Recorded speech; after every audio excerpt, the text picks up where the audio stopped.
Breaking news, US Indo-Pacific Command, iniulat ang posibleng pagpapadala ng karagdagang battery ng Typhoon missile system sa Pilipinas. At kapag sinabing battery sa konsepto ng military equipments, ay nangangahulugang ito ay ang buong unit ng nasabing missile system, kung saan ang Typhoon weapon system ay kinabibilangan ng 4 na launchers, command center at ilang logistic vehicles.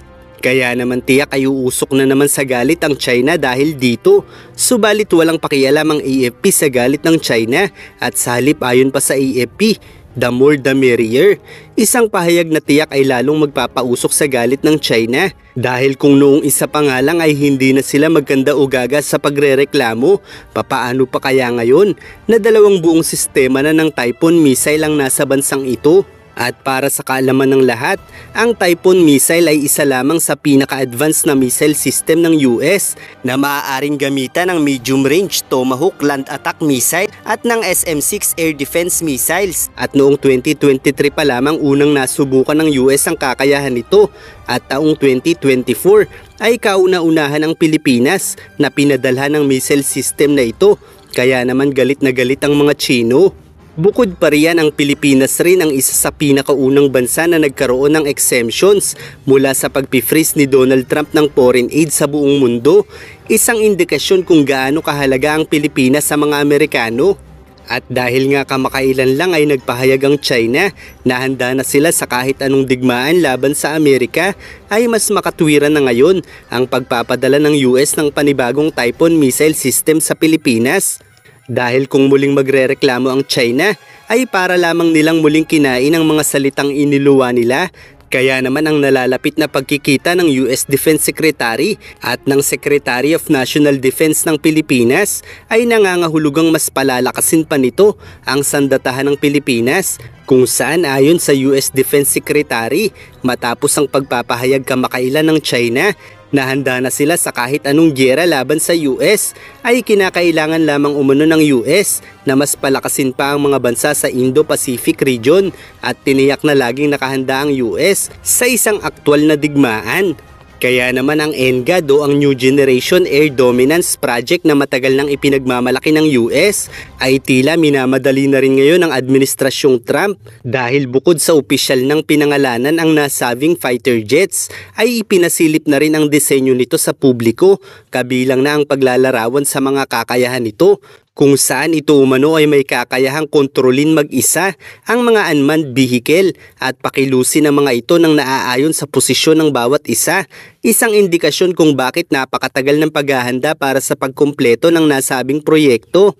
Ayon kasi sa ilang eksperto, ang disenyo at sistema nito ay magbibigay ng kakayahan sa aircraft upang madali nitong matukoy ang lahat ng sandatahang panghimpapawid, panglupa at kahit pa pangdagat, kung saan sa paraang ito gamit ang makabagong teknolohiya ay magkakaroon umano ng kakayahan ng nasabing aircraft na pamunuan ang estratehiya ng pag-atake sa mga kalaban nito, kung saan ay madali itong makapagbibigay ng hudyat sa kahit anong aircraft o barko kung anong pinakamagandang posisyon o hakbang ang maaaring gawin ng mga ito, kaya't itinuturing ito bilang pinakamalakas at pinakamakapangyarihang fighter jet sa buong mundo dahil tila nga ay nagsisilbi itong game master sa isang computer na nalalaman ang pinaka-epektibong paraan upang maipanalo ang bawat laban.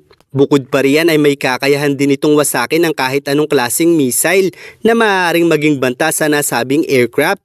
Ang nasabing aircraft ay pinangalanang F-47 bilang fighter jet number 47 na kumakatawan sa pagiging 47th president ni Donald Trump, at kapag ang isang fighter jets ay mayroon ng pangalan ay nangangahulugan lamang ito na hindi na ito theoretical na proyekto lamang, kaya't mangangahulugang buo na ang aircraft na ito na opisyal nang ipinasilip ang disenyo sa publiko. Gayunpaman dahil nananatiling sensitibo ang proyekto ay hindi ito maaaring ipakita ng detalyado upang hindi agad magkaroon ng idea ang ibang mga bansa gaya ng komunistang partido para magaya ito. Dahil bagamat madali ang gumawa ng disenyo ng mga aircraft, ay mahirap namang ilapat ang disenyo nito sa kung papaano ilalagay ang bawat kakayahan nito.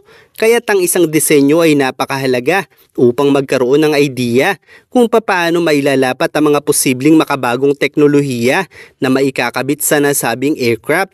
Kaya't kung may delay sa pagpapakita ng aktwal at detalyado nitong itsura, ay mangangahulugang magkakaroon rin ng delays o maraming pagkakamali ang nais ditong gumaya.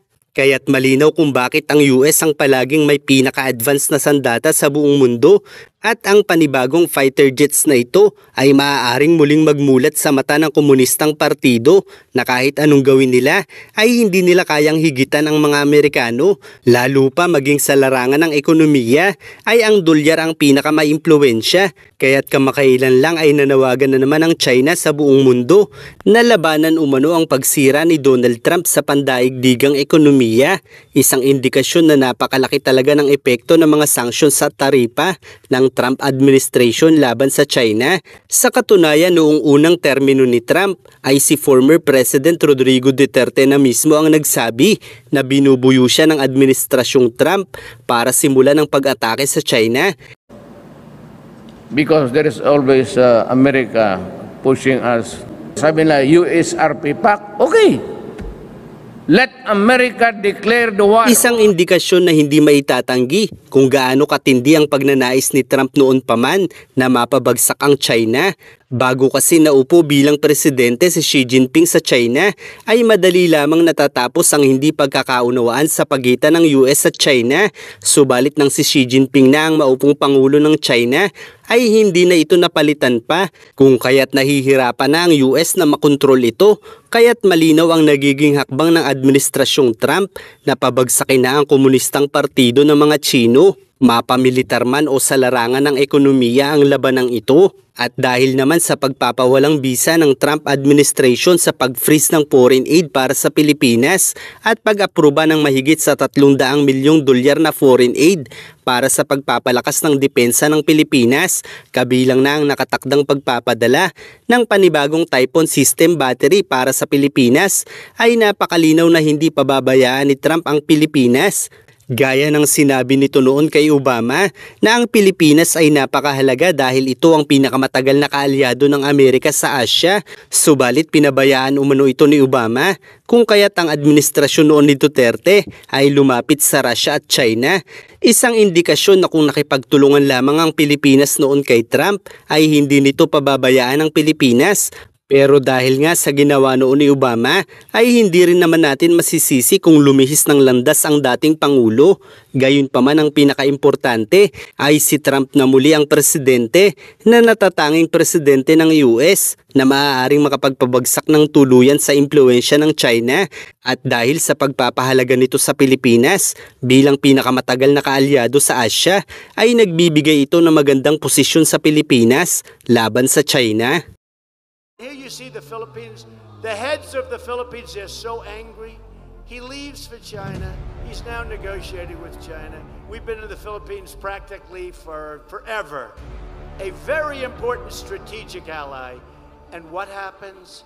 China and Russia are probably going to take it.